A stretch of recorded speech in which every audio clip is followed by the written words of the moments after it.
Naay si Dolor, akong Commander, ako Yoyo.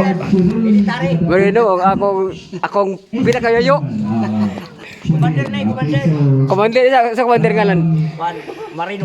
Marino? Ah! Oh, Commander Barok.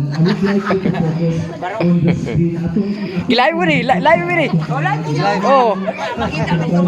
Oh. Live mo ni, ingon nang masing nga nga cumay Commander. Oh, Commander Barok.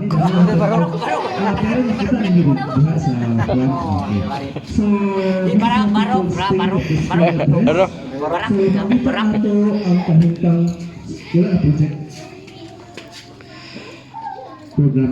Pag slideshow ka rin. Okay. So, humanan mo ito, atong mga bisita, sila mayor no, adto papunto sila sa Ili-Ili karong alas 10, alauna sa Lairito, ito pa isang eskwelahan ng ilang atuan. So, once again, kita na gano'n itong mga uban ko sa Bungal. May buntag sa iyo, tayo mag-isda ako sa Bragandal.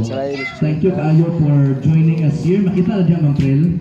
Okay. So, state of the school address, atong lang tawon sa atong printang because once makita nato ang current status sa atong eskwelahan, mga dahil ka makagama sa mga intervention, sa mga makita nato ang progress kung naabay kaayuhan, naabay challenges. That is why after this one, my report, ako na i-request ang atong usa sa atong Committee of Education, Sir Jason Maculano. Sir Jason, after this report, na-adawit ko yung Commander Barok. Committee on Education, aron atong makita or unsa ba kaya atong on the part of our barangay council, what are our interventions sa atong mga possibly